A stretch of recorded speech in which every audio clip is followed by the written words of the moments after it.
السلام عليكم ورحمة الله.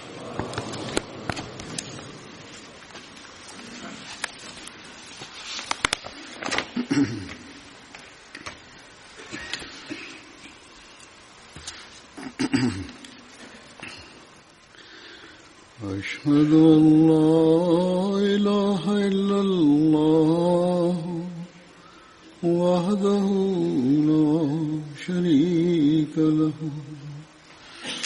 وأشهد أن محمدا عبده ورسوله أما بعد فأعوذ بالله من الشيطان الرجيم بسم الله الرحمن الرحيم الحمد لله رب العالمين الرحمن الرحيم مالك يوم الدين إياك نعبد وإياك نستعين اهدنا الصراط المستقيم صراط الذين أنعمت عليهم غير المغضوب عليهم ولا الضالين.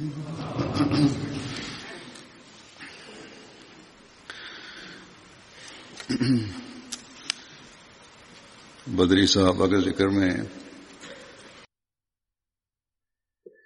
د بدر د اصحابو په ذکر کې نن چې به ومبي د کوم صاحب ذکر کوم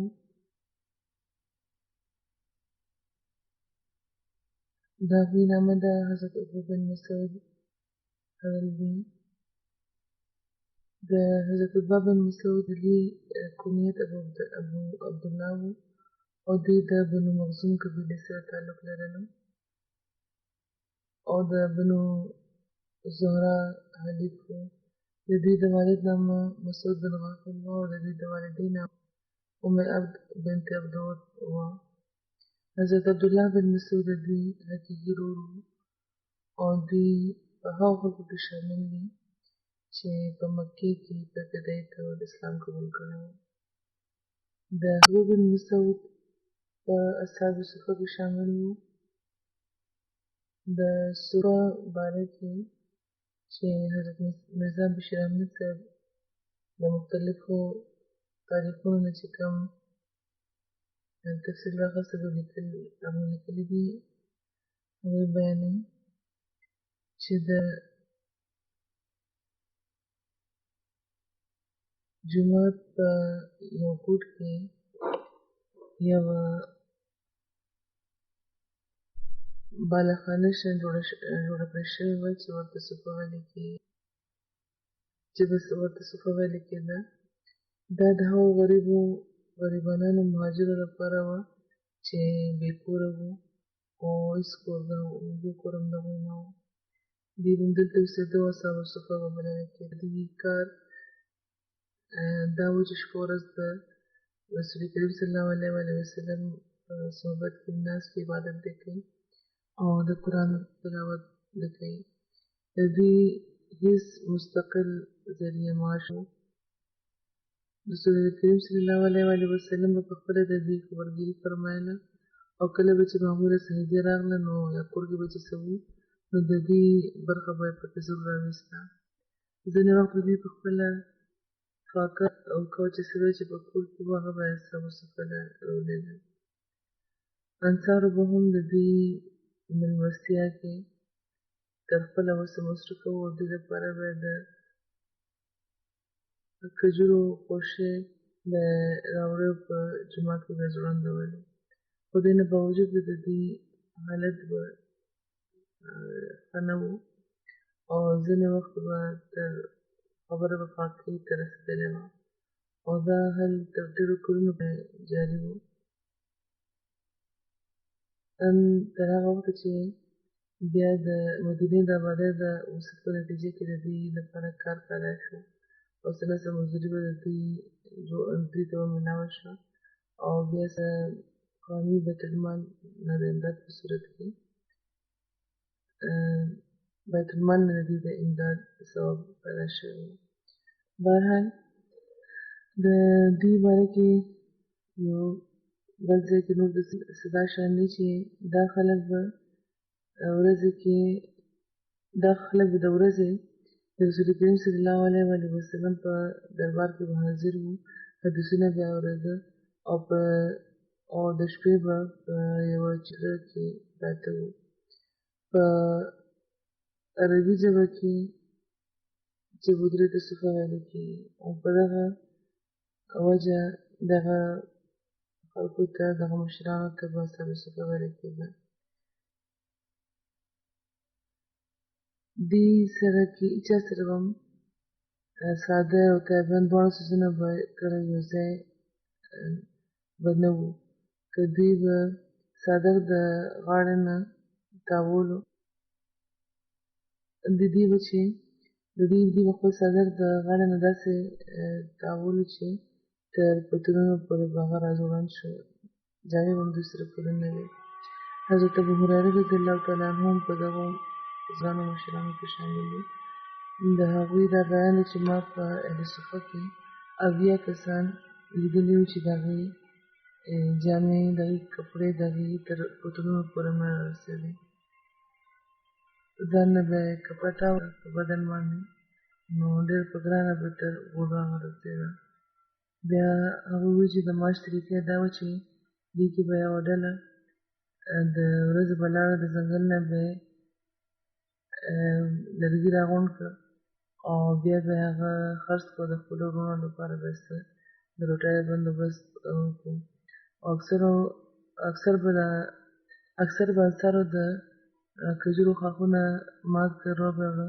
او د جومات چت پر به یې ځوړند کړه. بهر نه به چې خلک راتلل دوی به یې لیدل نو هغوی به ګڼل چې دوی لیوني دي، بیوقوفان خلک دي چې دلته ناست دي بې وجه. او یا دا به یې ګڼل چې دا داسې لیوني دي چې د رسول الله صلی الله علیه وسلم در نه پرېښودل غواړي. یا دوی به دا ګڼل چې دوی داسې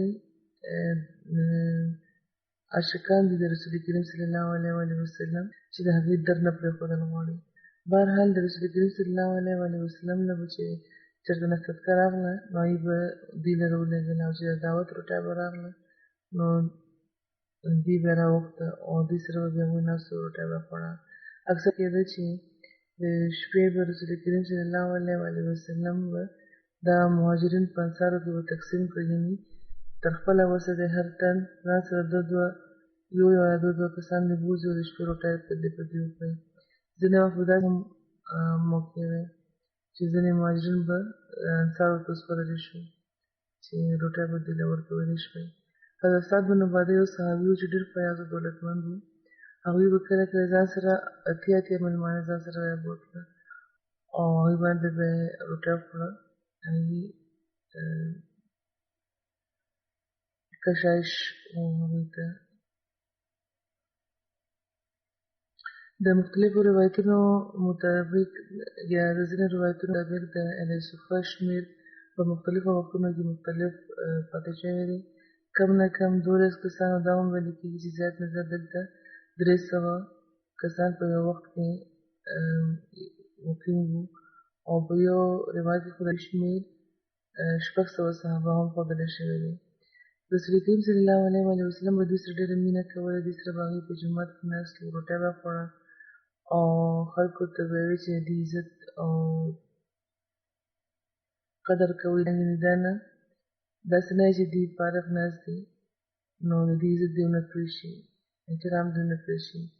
بلکې رسول کریم صلی الله علیه وسلم به فرمایي چې دا خلک دي چې زما خبرې اورېدو لپاره ناست دي، نو ځکه دوی ته د دې صحیح عزت قدر پکار د هر چا چې کوي دی. یو ځل د اهل صفه یوه ډله رسول کریم صلی الله علیه وسلم نه راغله او دا شکایت یې وکړو چې کجورو خو زموږ خېټه وسوځوله، یعنې صرف موږ ته هم کجور میلاوېږي خوړو لپاره، نور څه نه میلاوېږي. رسول کریم صلی الله علیه وسلم چې دې ګیله واره ده نو د هغې له ډاډ ورکولو لپاره هغوی یو تقریر وکړو چې پکې دا فرمایلي وو هغوی چې تاسو دا وایئ چې زموږ خېټې د په وجود سوځېدې نو تاسو ته معلومه نه ده چې د اهل مدینه د مدینې د خلکو خوراک کوم دا کجورې دي او دا خلک هم د دې په ذریعه زموږ مدد هم کوي او موږ هم د دې په ذریعه ستاسو مدد کوو. بیا هغوی فرمایي چې قسم یې ده په خدای چې یو یا دوه میاشتې راسئ نو خدای د رسول کور نه لوګي هم نه ده ختلی. مطلب دا چې ما هم صرف په اوبو په کجورو باندې ګزاره کړې او زما کور وه. بهرحال دا اصحاب صفه هم عجیبه فدایي خلک وو. د کجور ګیله خو وکړه د کجورو ګیله خو وکړه چې دی نه مګر موږ ته څه ملاوېږي نه خېټې مو سوځېدې خو هغه ځای بیا هم پرې نه ده. د کامل وفا سره د کامل وفا هملته ناست وو او په دغه څیزونو یا به فاقو یا چې څه به ورسره چې میلاو شي په هغې باندې ګزاره کوله. بیا لیکلي شوي چې دغه مشرانو مشغله دا وه چې هغوی به د شپې به عموما عبادت کولو او قرآن به ویلو او دوی لپاره یو معلم هم مقرر و چې چاله به دوی د شپې تله او دا سبق به ویلو چاله به چې سبق نه ورتلو یا قرآن به یې څه لوستی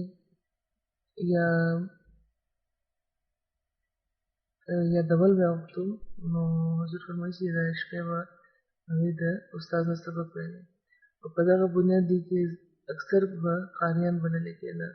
او د اسلام د خپرولو لپاره که به چېرته په کارو خلک لېږل نو دوی به لېږلي کېده او چې کله دوی به سبق ووایي نو بیا به دوی قاریان هم بللي کېده او بیا به نورو د تعلیم ورکولو لپاره به هم دوی لېږلي کېده. اصحاب په دې کې بیا وروستو ډېرو لویو عهدو باندې وو چې کوم اصحاب صفه وو دا نه چې هملته بیا ناست وروستو هم هغوی په ډېرو لویو عهدو باندې بیا فاز شوي وو. حضرت ابوهریره د حضرت عمر په دور کې د لند ګورنر وو. بیا د حضرت معاویې په دور کې هغوی د مدینې ګورنر وو. حضرت سعد بن ابي وقاص د بصره ګورنر وو د کوفه بنیاد هغوی ایښی وو. حضرت سلمان فارسي د مدین ګورنر پاتې شوي دي. حضرت عمار بن یاسر د کوفې ګورنر دا ټول په اصحاب صفه کې شامل وو. حضرت عباده بن جراح د فلسطین ګورنر وو. حضرت انس بن مالک د حضرت عمر بن عبدالعزیز په دور کې د مدینې ګورنر وو. او په دې کې یو سپه سالارم وو چا چې د اسلام په فتوحات کې یو نمایانه کردار لوبولی دی. حضرت زید بن ثابت صرف دا نه چې سپه سالار وو بلکې د حضرت عمر په دور کې د قاضي القضات عهدې باندې هم دوی مقرر کړل شوي وو. حضرت ابو سعید خدري نه روایت دی چې زه د دغو غریبانو مهاجرانو چې کومه ډله دي کې دوی ته لاړم دوی سره کېناستم چې کوم د اصحاب صفه جماعتو ډله وه او دوی د سره جامې پوره نه وې او د یو بل نه خپل صدر پټاوه تقریبا نیم بدن د دوی بربند وو او تر دې حده پورې وو چې ډېر په ګرانه هغوی خپل صدر پټولو. بیا هغوی دا وایي چې دې کې موږ یو قاري د قرآن تلاوت کولو چې رسول کریم صلی الله علیه وسلم تشریف راوړه او چې هغوی ودرېده نو قاري خاموشه شو. بیا هغوی سلام رسول کریم صلی الله علیه وسلم سلام وکړو او دا یې تپوس وکړو چې تاسو څه کوئ نو هغوی ورته عرض وکړه چې موږ دا قاري موږ ته تلاوت اورولو موږ د خدای کتاب اورېدو. رسول کریم صلی الله علیه وسلم وفرمایل چې ټول تعریفونه د خدای پاک لپاره دي چا چې زما په امت کې داسې خلک هم شامل کړي دي چا سره چې صبر کولو حکم الله هم راکړی شوی دی چې څنګه دا صبر کوي دوی صبر کوي تا ته هم د صبر حکم دی. دا بیانوي چې بیا رسول کریم صلی الله علیه وسلم موږ سره کېناستو او خپل مقدس ذات یې موږ سره وشمېرلو او بیا هغوی د خپل په مبارک لاس یو حلقه جوړه کړه او اشارې وکړه یعنې چې زه هم تاسو شامل یم او بیا کېناستل ته یوه دایره یې جوړه کړه ټولو مخ هم د هغوی طرف ته شو او راوي بیانوي چې زما په خیال رسول کریم صلی الله علیه وسلم په دې کې ما نه بغیر هیڅوک هم ونه پېژنده. نو رسول کریم صلی الله علیه وسلم وفرمایل یعنې دومره زیات د تنګدسته مهاجرین دومره زیات وو، دومره زیات وو دي چې هغې د راوي نه بغیر پکې بل څوک نه پېژنده. بیا ورته رسول کریم صلی الله علیه وسلم وفرمایل تنګدسته مهاجرو یا د تنګدسته مهاجرو ډلې تاسو باندې زیری وي د قیامت په ورځ به تاسو د کامل نور سره د مالدارو خلکو نه به نیمه ورځ مخکې جنت کې داخلېږئ او نیمه ورځ د 500 کالو ده. حضرت مسیح موعود علیه السلام ته هم دا الهام شوی چې پکې د اصحاب الصفه ذکر دی. عربي الهام و چې اصحاب الصفه وما ادراک ما اصحاب الصفه ترى أعينهم تفيض من الدم يصلون عليك ربنا إننا سمعنا منادي ينادي للإيمان وداعيا إلى الله وسراجا منيرا. چې د صفه اوسېدونکي ته څه خبره چې د صفه اوسېدونکي څوک دي څه دي، ته به دا ګورې چې دوی د سترګو نه اوښکې روانېږي، هغه به په تا باندې درود وایي او دا به وایي چې خدایه موږ یو اواز کوونکي یو منادي واورېد، اواز هم واورېد چې د ایمان طرف ته موږ رابولي. دا حضرت مسیح موعود علیه السلام ته دا الهام د ځینو ملګرو باره کې شوی چې ما ته هم داسې خلک میلاوېږي. بیا حضرت مسیح موعود اسلام بیان فرمایي چې دا چې کوم اصحاب الصفه تېر شوي دي رسول کریم صلی الله علیه وسلم په زمانه کې دا ډېر د لوی شان خلک وو، ډېر د مضبوط ایمان خلک وو. هغوی چې کوم د اخلاص او د وفا نمونه دی د هغه یو مثال دی. او ما ته هم خدای پاک فرمایلي چې ځینې به داسې خلک ځینې به تا ته هم درکومه. په صحیح بخاري کې د حضرت عتبه بن مسعود ذکر د هغو صحابه په فهرست کې ورکړل شوی چې د بدر په غزا کې شامل شوي وو. خو د صحابهو د حالاتو باندې چې کوم کتابونه لیکلي شوي دي ځینې نور اسد الغابه فی معرفت الصحابه، الاصابه فی تمیز الصحابه، والاستیاب فی معرفت الاصحاب او طبقات الکبرى وغیره، په دې کې احد د غزا او د پس چې کوم غزواتو پای کې د دې شامل ذکر ملاویږي. خو د بدر په غزا کې د دې نامه نشته. خو بخاري د حضرت عتبه بن مسعود ذکر د بدر په اصحابو کې کړی دی. حضرت عتبه بن مسعود د حضرت عمر بن خطاب د خلافت په دور کې په 23 هجري کال کې مدینې کې وفات شوي وو. حضرت عمر د دوی جنازه کړې وه. د قاسم بن عبدالرحمن نه روایت دی چې حضرت عمر بن خطاب د حضرت عتبه بن مسعود په جنازې کې د دې مور حضرت ام عبد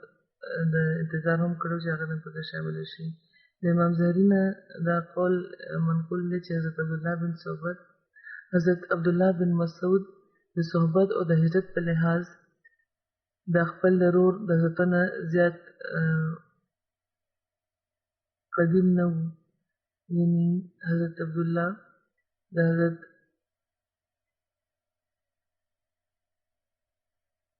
عتبه بن مسعود یعنی حضرت بن مسعود زیات زور صحابي دی. عبدالله بن عتبه نه روایت دی چې کله چې حضرت عتبه بن مسعود وفات شو نو د هغوی د رور د حضرت عبدالله بن مسعود په سترګو کې اوښکې راغې. ځینې خلکو هغوی ته چې تاسو ژاړئ نو هغوی ورله جواب ورکړ چې دا زما ورور و او د رسول کریم صلی الله علیه وسلم کله زما ملګری و او د حضرت عمر بن خطاب نه علاوه د ټولو خلکو نه زیات په ما ګران دي. او یو بل روایت دا دی چې حضرت عبدالله بن مسعود چې د هغې د ورور د وفات راغلو نو د هغې سترګو کې اوښکې راغلې. هغوی دا وایي چې ان هذه رحمة جعلها الله لا یملکها آدم، چې یقینا دا رحمت دی چې خدای پاک پیدا کړی دی او ابن آدم په دې د دې کابو کولو باندې قادر نه دی. دا برحقه د مرګ او د نیکانو لپاره خدای به رحمت شي. د یو روایت مطابق حضرت عمر بن خطاب به حضرت عتبه بن مسعود به امیر مقررول. بل چې د کوم صحابي ذکر د هغې نامه د حضرت عباده بن صامت دي انصاري وو او د دوی د والد نامه ثابت بن قیس او د والدین نامه قرة العین بنت عباده وه. دوی په اتباع اوله او په ثانیه کې شامل وو. د انصار د قبیلې د خزرج خاندان بنو عوف بن خزرج سردار وو چې د قواقل په نامه مشهور وو. د قوقل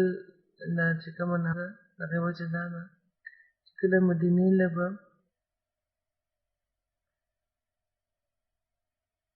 قواقله په نامه دي مشهور وو چې او د دې قواقل چې کومه نامه ده د هغې وجه دا ده چې مدینې کې به د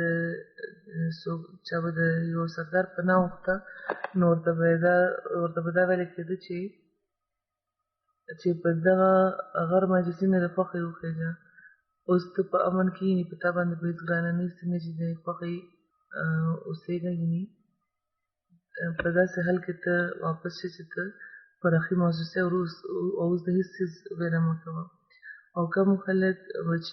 خلکو به چې پناه ورکول هغوی د قواقله په نامه مشهور وو ابن هشام وایي چې داسې سردار به چې چاله چې پناه ورکړه نو هغه له به یو غشم ورکړو او دا به ورته وي چې دا غشه چې ځان سره چېرته ځې نو دا به ځان سره وړې حضرت نعمان نیکه سالبه بن داد ته به قوقل ویل کېده همدغه شان د خزرج سردار غنم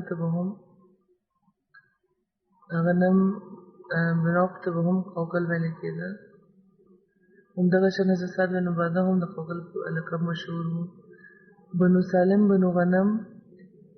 او بنو عوف هم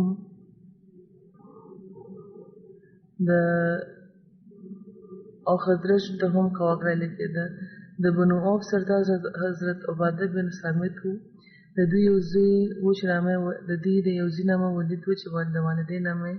جمیله بنت ابو ساسه وه د بل زوی نامه محمد و چې د والدې نامه ام حرام د ملحان وه حضرت اوس بن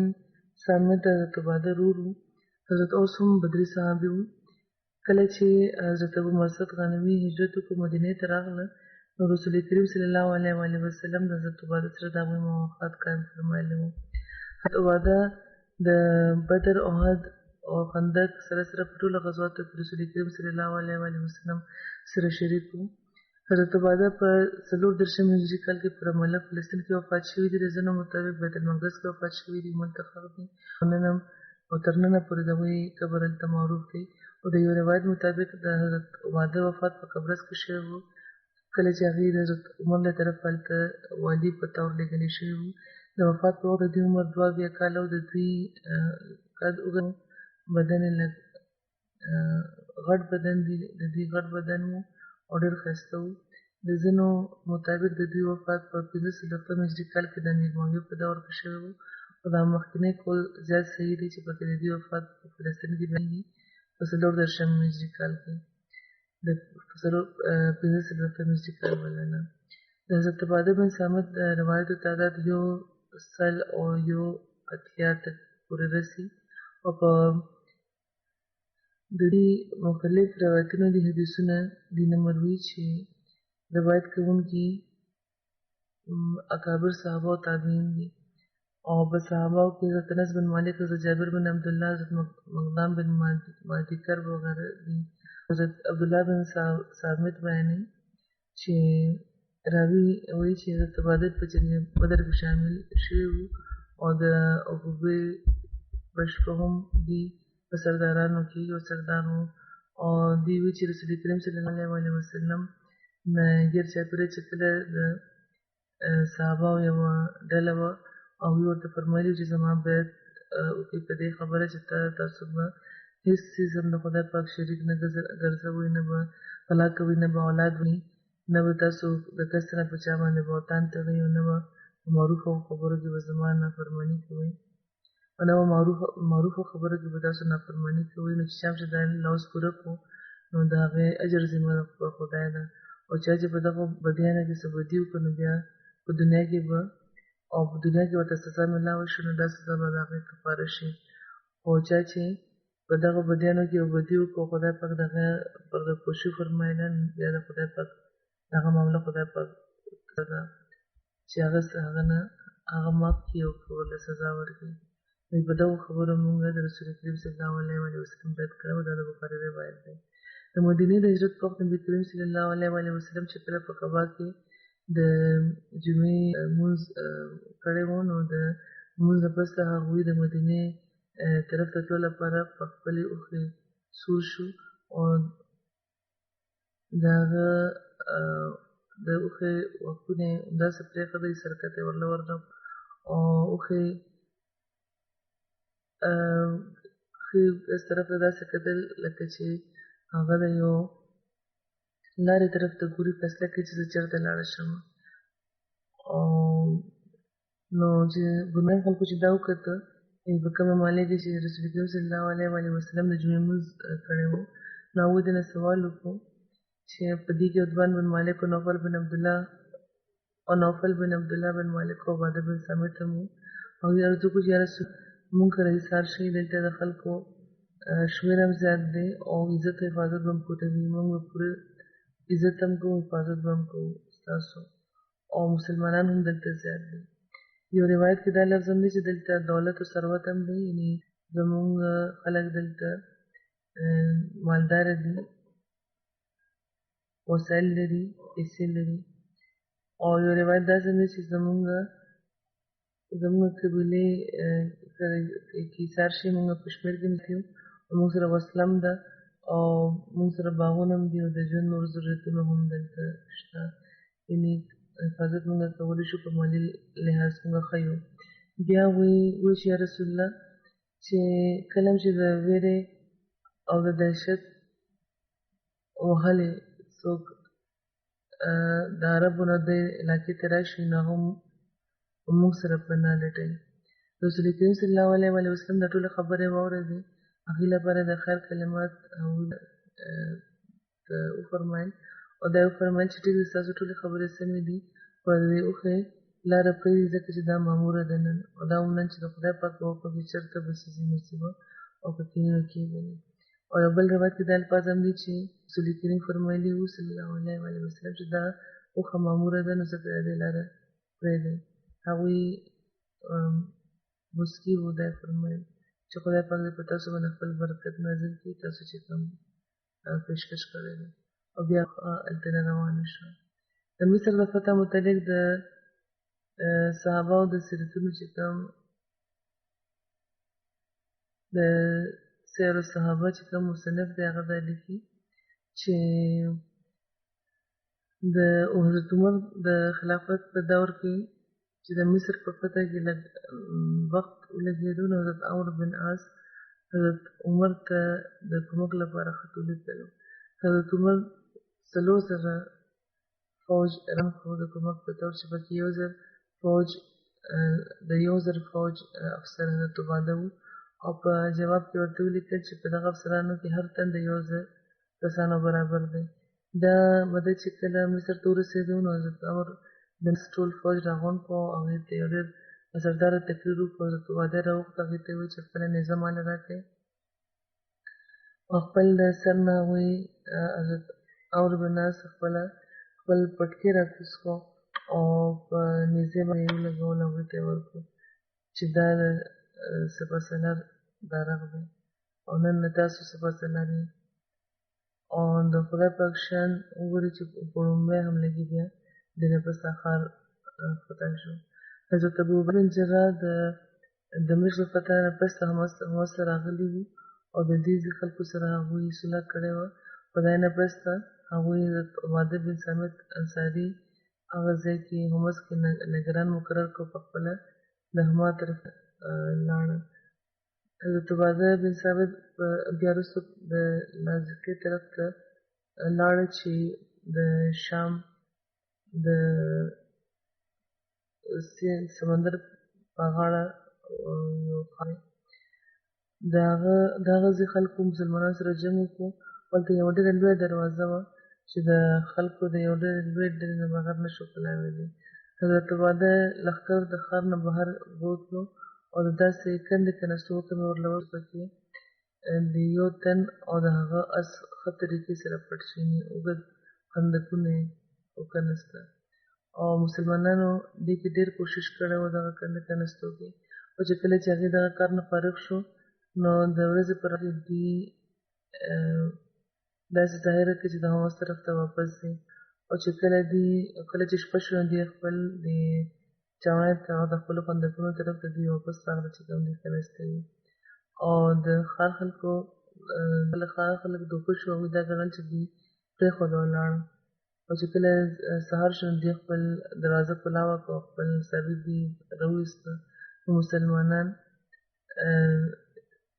یکدم راښکاره شو او چې دوی ورته وکتل نو ووېرېد او مسلمانانو پرې حمله وکړه او د دروازې نه په ښار کې داخل شو. فتح کړو. حضرت عباده کلي کې داخل شو، د هغې په دیوار وختو او هغې باندې تکبیر وویلو او د لاذقیې د نصارو نه د عیسویانو نه یو قام د یثرب طرف ته تښتېدلی و او بیا هغه خلکو په دې باندې امان وغوښتو چې دوی دې د خپل وطن طرف ته د واپس راتلو ته پرېښودی شي. مخکې خو هغوی تللي وو د ویرې، خو بیا هغوی دا وویل چې موږ له امان نه واپس راتلل غواړو. نو د خراج د اداګانې پسه ځمکه هغوی له ورکړی شوه او دا یې ورته ویلي شو چې د احمد یوه برخه به ته دوی ورکړي، نو بیا دوی دا ځمکه او د دوی عبادتګاهونه دوی ته پرېښودی شو. چېرته به چې هغوی عبادتونه کول هغه هم هغوی له واپس کړی شو. هغه ځایونه چې څنګه عبادت کول غواړي وکړي. مسلمانانو په لاذقیې کې د حضرت عباده په حکم یو جومات جوړ کړی چې بیا وروسته لوی کړی شو. حضرت عباده او مسلمانان سمندر غاړې ته ورسېدو او د بلدن نامي یو ښار هغوی فتح کړو چې د جبله کلي نه 2 فرسنګه یعنې د 6 میلو په فاصله ده. 2 فرسخه یعنې د 6 میلو په فاصله. حضرت عباده او د دوی ملګرو مسلمانانو بیا د دې ډېر فتوحات د دوی په ذریعه اندلس فتح شوی چې د شام د سمندر په غاړه واقع یو ښار دی. همدغه شان بیا د شام د ملک علاقې لاذقیې، جبل الله، بلدان، طرطوس حضرت عباده بن صامت په لاسونو فتح شوي دي. یو ځل رسول کریم صلی الله علیه وسلم حضرت عباده د ځینو صدقاتو عامل مقرر کړي و. دوی ته نصیحت فرمایلی چې خدای پاک نه مه ویرئ، داسې نه چې د قیامت په ورځ ته یو اوښ دې په تا سوري او هغه دې جاړي چغې وایي او هسې نه چې ستا په ملا باندې یوه غوا سوروي او د هغې داسې اوازونه راوباسي یا چیلۍ دې راوستی وي او هغه دې داسې اوازونه وباسي، یعنې څه خیانت درنه ونه شي. مطلب دا چې څه خیانت درنه ونه شي، داسې نه چې د صدقاتو حفاظت په صحیح طور ونه کړی شي. نو هغه زمانې کې چې کومې صدقې راتلې هغه همدا اوښان، غواګانې، چیلۍ به وي. په صدقاتو کې به داسې څه نه راتله. او مطلب دا چې ته دا په صحیح طریقه که د حفاظت حق ته د دې پوره نه کړو، نو بیا د قیامت په ورځ به تا باندې بار وي دا څیزونه. حضرت عباده بن صامت وایي چې دا چې واورېده نو قسم مې دې د هغه خدای وي چې رسول کریم صلی الله علیه وسلم سره د حق را لېږلي دي چې د دا وایي چې زه خو په 2 کسانو به عمل نه شم. زما خو دا حالت دی چې زه د هېچا بوج نه شم زغملی، ځکه ما مړوي. نو نبي کریم صلی الله علیه وسلم په زمانه کې 15 کسان وو چې چا قرآن جمع کړی و او چا نامه دا ده: حضرت باز بن جبل، حضرت عباده بن صامت، حضرت ابی بن کعب، حضرت ابو ایوب انصاري، حضرت ابو درداء. حضرت یزید بن سفیان چې کله د شام چې کله فتح شو، نو هغې نه پس حضرت عمر ته لیکلي وو چې د شام خلکو یو داسې استاد پکار چې هغې ته قرآن وښایي او د دین پوهه ورکړي. نو حضرت عمر، حضرت معاذ، حضرت عباده او حضرت ابو درداء لیکلي وو. حضرت عباده فلسطین کې ایثار او د جنازه نه مروي ده چې کله چې زه حضرت عباده له لاړم نو ما هغوی داسې حالت کې لیدلي وو چې هغوی د خدای پاک په دین ښه وو، ښه پوهه هغوی لرله او ډېر لوی صاحب علم وو. او چې کله مسلمانانو شام فتح کړو نو حضرت عمر، حضرت عباده او د هغوی ملګري حضرت معاذ بن جبل او حضرت ابو درداء شام ته لېږلي وو چې هلته د خلکو له د قرآن تعلیم ورکړي، د دین وښایي. حضرت عباده په حمص کې قیام کړی وو، هلته ایثار وو، او حضرت ابو درداء په دمشق کې ایثار وو، او حضرت معاذ د فلسطین طرف ته تللی وو. او بیا څه موده پس حضرت عباده هم فلسطین ته لاړه، چېرته چې امیر معاویه په یو موقع کې مخالفت کړی وو او هغه حضرت عباده نه خوښوله، یعنې دین په معاملې کې مسله کې اختلاف شوی وو. او امیر معاویه هغوی سره سخت کلامي کړې وه، نو حضرت عباده ورته ویلي چې زه به بیخي تاسو سره په یوه ځمکه پاتې کېږم. بیا هغوی مدینې ته لاړل. حضرت عمر ته یې تپوس وکړو چې ته ولې دلته راغلې؟ نو حضرت عباده ورته ټوله خبره وکړه چې داسې په دې خبره خلاف شوی وو، هغوی بیا دغه سخت کلامي کړې وه ما سره. نو بهرحال د خلاف په وجه واپس راغلي. نو په دې حضرت عمر ورته وویل چې ته خپل ته واپس لاړ شه، او خدای پاک به داسې ځمکه خرابوي چې پکې ستا په شان چې پکې ته یا ستا په شان بل څوک نه وي. یعنې د علم خاوندان، علم لرونکي خلک د رسول کریم صلی الله علیه وسلم په خوا د ضرور پکار ده چې ګینې دا به بدقسمتي وي د هغه ځمکې، ځکه ستا واپس تلل ضروري دي. امیر معاویې ته هم دا لیکلي وو چې تا ته په ده باندې یعنې د عباده باندې هېڅ اختیار نشته دی. حضور فرمایي چې ځینې مسلې دي او که ځینې مسلې دي دې لپاره که دوی بیانوي نو دا اوره، او چې دوی چې څه وایي نو د هغې ټیک وایي. حضرت عمر حضرت امیر معاویې ته ویلي وو. بهرحال حضور فرمایي چې د حضرت عباده نور هم ډېرې خبرې دي د دې په حواله آینده خطبې کې به انشاءالله بیانېږي، ځکه چې کوم تفصیلونه دي ورته به زیات لګي. حضور فرمایي چې اوس به د یو مرحوم ذکر غواړم چې اوس به جنازه کوم. جنازه حاضره ده. محترم طاهر عارف صاحب چې په 26 اګست د اوږدې بیمارۍ نه پس په هندوستان کې وفات شوي دي. الله و انا الیه راجعون. دوی ته کینسر و او ډېر په صبر هغوی دا تکلیف برداشت کړی دی، او دوی سرکاري افسر وو چې ډېر د لوی عهدې افسر وو او هلته ریټایر شوي وو، او دې نه پس نن سبا یو څه موده مخکې، یو څو کاله مخکې ما د عمر فاونډیشن صدر مقرر کړی وو. نو په دې لحاظ نن سبا د فضل عمر فاونډیشن صدر وو او دیني خدمت دوی کولو. محترم طاهر عارف صاحب په 14 فروری کال 1952 کې پیدا شوي وو او په بنیادي طور پر دوی خاندان د سلکور تعلق لرلو، خو بیا دوی سرګودې کې آباد شو. د دوی والد د سلسلې مبلغ و محترم چودھری محمد یار عارف صاحب چې د مبلغ په طور په هندوستان کې ورته د خدمت توفیق ترلاسه شوی دی. د لندن د جومات نایب امام هم پاتې شوي دي او نایب وکیل تبشیر تحریک جدید هم پاتې شوي هغوی په ربوه کې. همدغه شان مولانا مکرم محمد یار عارف صاحب چې زموږ هغه د جومات ډېر لوی مناظر او په جمعیت علماو کې شمېرل کېده، ډېر لوی عالمانو کې هغوی شمېرل کېده. 23 مارچ کال 1940 کې چې په کومه جلسه کې قرارداد پاکستان منظور شوی و، نو په هغې کې د حضرت مولانا عبدالرحیم نیګر سره د جماعت احمدیه نمایندې په طور مکرم محمد یار عارف صاحب هم شامل شوي وو، یعنې طاهر صاحب والد، او دا هم یو تاریخي سعادت چې دوی ته ترلاسه شوی دی. د طاهر عارف صاحب د والدې نامه محترمه عنایت سرویه بیګم وه او د دې نیکه حضرت چودھری غلام حسین بټي صاحب وو او هغوی د رسول کریم صلی الله علیه وسلم صحابي وو. دوی د طاهر عارف صاحب ډېر علمي ذوق لرلو او ډېر کوهنه مشق ادیب وو او شاعر هم وو او ډېر کتابونه هغوی لیکلي دي. د دوی د شاعرۍ 2 مجموعې مشهورې دي، یو د اردو یو د پنجابۍ. دې نه علاوه د نور کتابونه هم د دوی لیکلي، یو په رسول کریم صلی الله علیه وسلم د انګریزۍ کې کتاب لیکلی دی او بل دی د پاکستان باره کې پاکستان منزل به منزل، دا بل کتاب دی.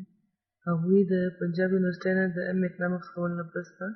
هملته نه د LLB ډګري هم اخیسته او بیا د اعلی تعلیم لپاره انګلستان ته راغلي وو.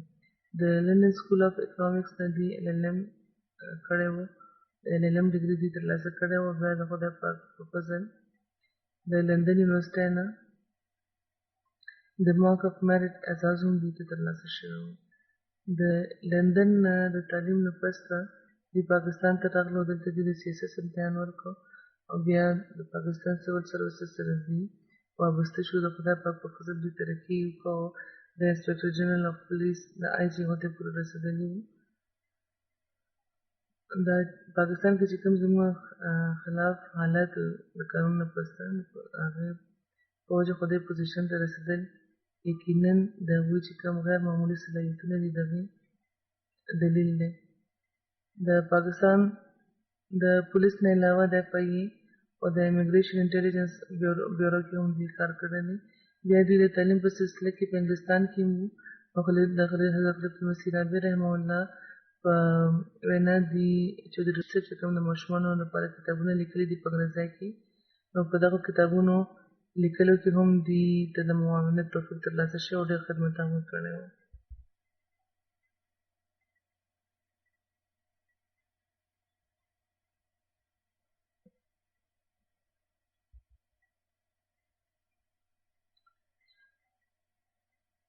او د خدای پاک په فضل د حضرت مسیح موعود علیه السلام د کتابونو د مطالعې دوی ډېر شوق لرلو او یو نه یو کتاب به همیشه د دوی زیرمنی و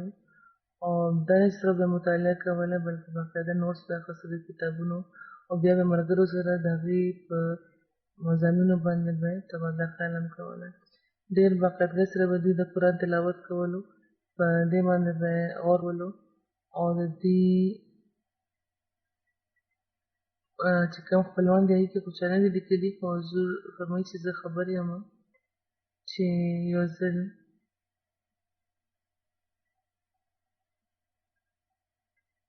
یو ځل په خبرو کې چې ذکر وشو نو ما ته معلومه شوه چې ډېرې باقاعدګۍ سره دوی د تهجد په وخت پاڅېده او تهجد به هم کوله. د ملازمت دوران پاکستان کې چې په چېرته هم دوی وو نو همیشه به د جومات خدمت لپاره به حاضر وو. ډېر مهر انسان وو د خدای پاک په فضل. حضور فرمایي چې لکه څنګه چې ما وویل چې ډېره وسیع مطالعه د دوی وه او ذهن یې هم ډېر و او ځکه د دیني مطالعه او دنیوي مطالعه هم علم په لحاظ دوی دا استعمالولو د علم په طور او په جماعتي طور به هم دوی ډېر ښه په ځینې حالاتو کې هغوی رایه لرله او ډېر صاحب الرای وجود و. د خلافت احمدیې لپاره دوی ډېر غیرت لرلو، ډېر مخلصه او نرمدي وو. ټول ژوند د دوی دا کوشش و چې د خلافت احمدیه سلطاني نصیر د دوی او د یو وفاداره د سلسلې د یو وفاداره خادم په طور د ژوند تېر کړي. حضور فرمایي چې د خدای پاک په فضل ما دا لیدلي دي چې هغوی په خدای پاک هغوی په دغه کوشش کې کامیابه کړی. حضور فرمایي چې زما کلاس فیلو او د وړوکوالي نه تر د کالج زمانې پورې ما دې پېژنده. د وړوکوالي راسې د کالج د زمانې راسې زه دوی پېژنم او خدای پاک په فضل هغه وخت دوی ته د علم د ترلاسه کولو ډېر شوق و او ډېر ښه مقرر به هم دوی وو. د کالج په تقریري مقابلو کې به دوی برخه اخیسته او هغه وخت هم دوی دیني علم باندې ډېر و او دا هم د ذکر قابل خبره ده چې د جومات د خادمانو د واقفینو لپاره به دوی خاص د احترام او د مینې جذبات لرل او دوی نه علاوه د احمدیانو ملګرو هر جایز مدد لپاره به دوی هر وخت تیار وو. ډېر ښه عهدې باندې فایز وو. نو په دغه لحاظ خپلو د احمدیانو چې کوم جایز مدد وو د خپله وسه به هغه کولو، کوشش به یې کولو. په کمر فاونډیشن کې د دوی د خدماتو سلسله د 2014 نه شروع کېږي. یعنې کله راځي چې ما دوی د هغې ډایرکټر مقرر کړی وو. بیا په 2019 کې د چودھری حمید الله خان صاحب د وفات نه پس چې هغه د فضل عمر فاونډیشن صدر وو، ما دوی د فضل عمر فاونډیشن صدر مقرر کړ او د خدای پاک په فضل لکه څنګه چې ما وویل چې تر وفاته پورې دوی د فضل عمر فاونډیشن صدر وو. وفات پورې یعنې دلته دوی انګلستان علاج راغلي وو. 3-4 میاشتو مخکې پورې دوی ډېر په محنت د فضل عمر فاونډیشن کار به ترسره کولو. په ټولو اجلاسونو کې به ډېره باقاعدګۍ سره او په دلچسپۍ به دوی راتله. د دوی په وخت کې په کار کې هم ډېر وسعت پیدا شوی و. د دوی په غم ځپلو کې د دوی اهلیه انیسه طاهر صاحبه او د دوی زوی اسفندیار عارف او دوی مور طیبه عارف او ګرانه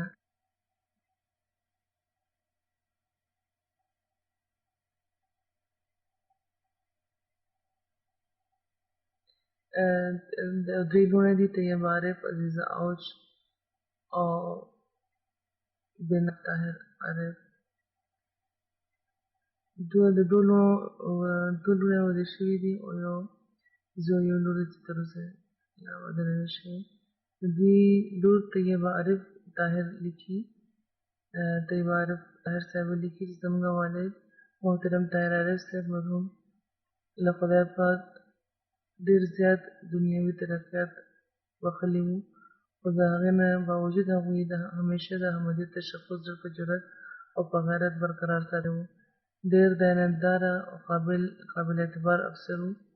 دین له ترجیح ورکوونکی، په خدای باندې توکل لرونکی او یو منکسر المزاج انسان و. شاعر و، ادیب و، اعلی مصنف و، استاذ و، د دیني علومو مرقب و، یو ذمهوار خاوند و، ډېر مینه ناک پلار و. د ټولو نه لویه خبره دا چې د خدای او د رسول په مینه کې هغوی محو وو. چې زموږ مور به دا وایي چې دوی همیشه ډېر انصاف پسند او نرم مزاجه وو. د مشر او د کشر او د مالدار او د غریب د تفرید نه بغیر او د هر چا سره به د عهدې نه بعد ډېر ښه سلوک به دوی کولو. ځینې خپلوان ولیکي په جذباتو کې د خپل ذاتي تعلق په وجه، او حضور فرمایي چې دې باره کې چې څه هم لیکلي شوي دي چې زه دې په ذاتي طور پېژنم، ځکه دا هر څه حقیقت دي، واقعي داسې وي. مبارک صدیقي صاحب لیکي د دې په طبیعت کې ډېر عاجزي او انکساري وه او خلیفه سره ډېر زیات د عقیدت او د اطاعت تعلق لرلو. ډېر د اعلی پای شاعر او ادیب و. یو ځل ما دوی ته وویل چې خپل یو شعر راته واوروئ. نو دوی د خلافت سره د عقیدت باره کې خپل دا شعر اورولو چې آخرا غلام تیرے پاس ہو کبھی قدموں میں لوٹ جائے بدن گھاس ہو کبھی، چې یعنې آقا ستا غلام مې همدا څه کوي او د بدن مې که ګیای وي نو ستا قدمونو کې به لوغړېږي. یو ورځ دوی سره ناست وو، نو ما ورته وویل چې طاهر صاحب خدای پاک هر احمدي یو نه یو ورځ کې ډېر لوی اعزاز ورکړی دی، تاسو ته د پولیس په محکمه کې ډېر لویه عهده ملاوه شوې ده. نو دوی وایي چې ټولو نه لوی اعزاز خو ما دپاره دی چې زه احمدي یم، او بیا زما حواله یې ورکړه چې ما ته دا اعزاز ترلاسه شوی چې زه د وخت خلیفه کلاسفینو هم پاتې شوی یم، او دا ما لپاره ډېر لوی اعزاز دی. د دوی والد محترم مولانا محمد یار عارف صاحب د تعلیم په غرض دوی ربوت ته لېږلي وو کالج ته، او هغه وخت چې زموږ کالجونه نشنل شوي وو د موده پسته، نو بیا دوی د هاسټل په ځای حضرت خلیفه المسیح ثالث ته درخواست کړی وو. نو حضرت خلیفه المسیح ثالث سره د مولانا محمد یار عارف صاحب ډېر تعلق وو، نو بیا د هغې انتظام په دارالضیافت کې شوی وو. یعنې هلته نو بیا موږ خپل تعلیم مکمل کړی وو. د طالب علمۍ په زمانه کې بې تکلفۍ کې ډېرې خبرې وشي، ټوکې هم وي، او کله چې حضرت خلیفه المسیح رابع حضور فرمایي چې زه ناظر اعلی مقرر کړم، نو تر هغه وخت نه بیا دوی ډېر د عزت او د احترام سلوک شروع کړی وو، او بیا د خلافت نه پس خو په اخلاص او وفا کې نور هم زیات شو. دوی د خدای پاک په فضل خدای پاک د دوی سره د مغفرت او د رحم سلوک وفرمایي، د دوی درجې ډېرې اوچتې کړي، د دوی ماشومان له هم د کامل وفا سره د جومات او د خلافت سره د وابسته خدای پاک د دوی ماشومان هم سره د کامل وفا جومات او خلافت سره وابسته وساتي، او د دوی ملګرو او خپلوانو ډېر لیکلي دي. دا لیکلي چې دوی کې ډېره عاجزي وه، انکساري وه او صاحب علم انسان و د خدای پاک په فضل. حضور فرمایي چې زه د لمونځ نه پس د دوی جنازه کومه، جنازه حاضره ده دلته. نو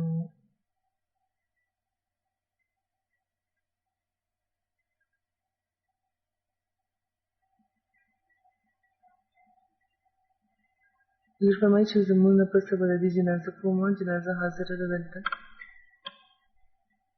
نو نه پس به انشاءالله زه بهر لاړ شم او جنازه به کومه، او ملګري دي همدلته صفونه سم کړي د جنازې لپاره.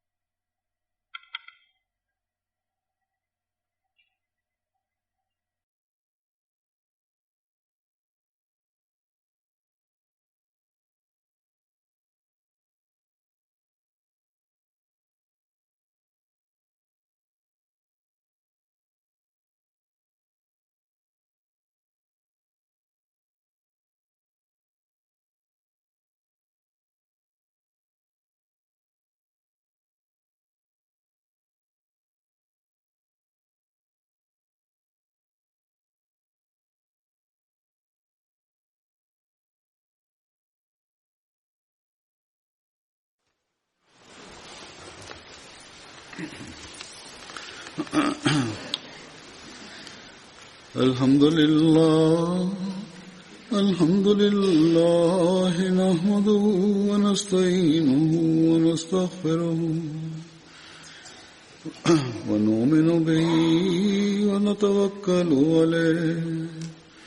ونعوذ بالله من شرور أنفسنا ومن سيئات أعمالنا من يهده الله فلا مضل له ومن يضلل فلا هادي له ونشهد أن لا إله إلا الله ونشهد أن محمدا عبده ورسوله عباد الله رحمكم الله إن الله يأمر بالعدل والإحسان وإيتاء ذي القربى وينهى عن الفحشاء والمنكر والبغي يعظكم لعلكم تذكرون اذكروا الله يذكركم وادعوه يستجب لكم ولذكر الله أكبر